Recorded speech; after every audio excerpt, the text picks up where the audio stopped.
pulls out this big, like, dagger. And I just smile and say, "You're not going to try and kill me with that, are you?" He's like, "Chris, may God bless you many times this day." I've done close to 1,000 door-kicking missions. And there's nothing was ever like that day. Nothing. I unlocked some sort of superpower on that day. I do something that I shouldn't have done. Just common sense, nothing to do with drills, procedures. I stopped my vehicle, put the window down and say, hey buddy, do you want a lift? Something compelled me to pick him up to say, do you want a lift? And why I did that, I would not have normally done that. But something compelled me to do that. So a big smile, and he runs over and gets into the car. Start driving off, and he's like, "Oh, thank you so much for this. What's your name?" I'm like, "It's Chris." And he's like, tells me his name. And then he looks and says, "How old are you?" I'm like 43. He goes, "I'm 43. He goes, "When were you born?" I said, "September." He's like, "I was born in September. What day were you born?" And I said, 15th. He's like, "I don't know what day I was born, but this is a good sign, because that means in September 1975, Chris and his name were both born." And he chuckles. He's like, he says some other stuff I can't really recall. Driving a bit further, and he reaches into his pocket. My internal spider sense is not triggered here. I don't feel threatened or anything. And he pulls out this big, like, dagger. And it's an odd dagger. And what I found was odd was curved, but it had a double tip. So it had two tips at the end, which I'd never seen. And I just smile and say, "You're not going to try and kill me with that, are you?" And he's like, No, I'm not going to kill you. This is, I carry this when I'm traveling on this road in case I come across any demons or evil spirits. It comes in very handy. And he chuckles to himself and puts it away. So then moving on, and I turn to him and say, "Judging how you're dressed, I take it you're going into the city." And he's like, No. Please just drop me off at the first village we come to. And I said, "Oh, we're approaching one now." And it's an African village, so it's an African village, like, and I'm with this village. He's like, yes, but don't take me into the village. Drop me just off outside. So okay. So as we come to a stop, he opens the door, and then as his foot hits the ground, something happens. His foot hits the ground, and his face changes. When I say changes, it's still the same man, but it's a bit like if I was, do you know when someone offends you and you pull their face, like you from going from smiling, you'd be like all serious, like what? His face changed. And then he said, "Chris." And when he said Chris, I felt it in my heart.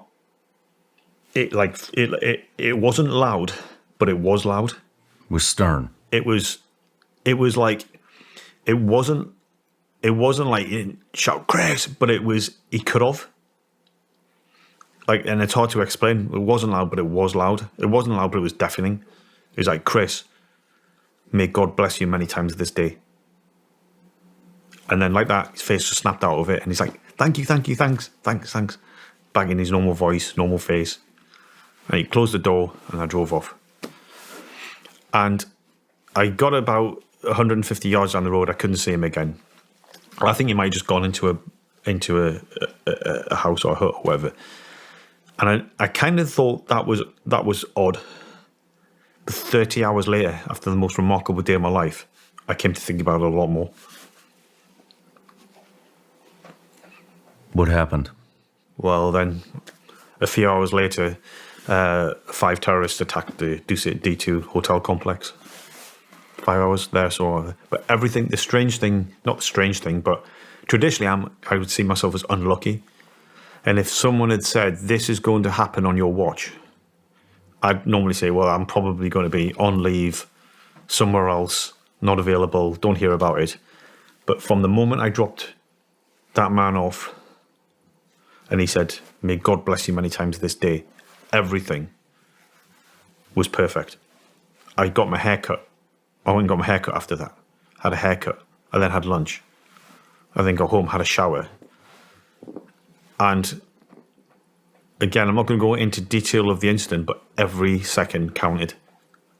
And if anything then was off, everything was just perfect.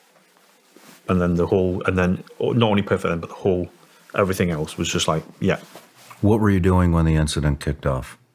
I just got out of the shower. How did you hear about it? A friend of mine who was in the complex called me and was like, Chris, there's a complex attack going on. I'm not armed. I'm laying low in my office. You got to come down here. I said, I'm on my way. I didn't know where it was. I'd never been there before. Put it in my sat-nav and went and responded. Now, from what I understand, you were told to stand down and not enter. No. That's not true. No. I didn't. No. I just... The difference is I had no authority. So no one had told me to go and no one told me not to go. Did you feel compelled to go? Yeah. Did anybody go with you? Not initially. But that's, again, we're going into this grey area now of what I can say, can't say. But the bottom line is I turned up with a view to doing something else and people were being murdered. And I heard it. I heard a woman, I had gunfire grenades going off. I asked, and I assumed that was people dealing with the terrorists. And I was like, hey, special forces in there, police in there, and the security guard, no one's there, no one's here yet, no one's in there. Around about that same time, I heard a woman scream, and then I heard gunfire, and that cut the scream off. And I realised that woman had just been murdered, or someone just been shot. And I was like, right, I'm going in. And then the rest is history, and not really up for discussion at this point. Can I ask you yes or no questions? You can ask me and I'll just maybe say, if I can't comment, I won't comment. I'll say no comment. Did you engage anybody when you entered the building? Did you personally save anybody from that building? I think there's video evidence of someone who looks like me doing stuff like that. How many people did that individual that looks like you save? Allegedly, people say 700. That's 700 That's people. what people have said that I'm responsible for saving that day. And I don't think I'm going into any like legal area here, but I mean, maybe from the view of the MOD, they might be like sharpening their knives right now for what I've said, not said. But I went in alone, but then it became a team effort with some remarkable individuals. Kenyans?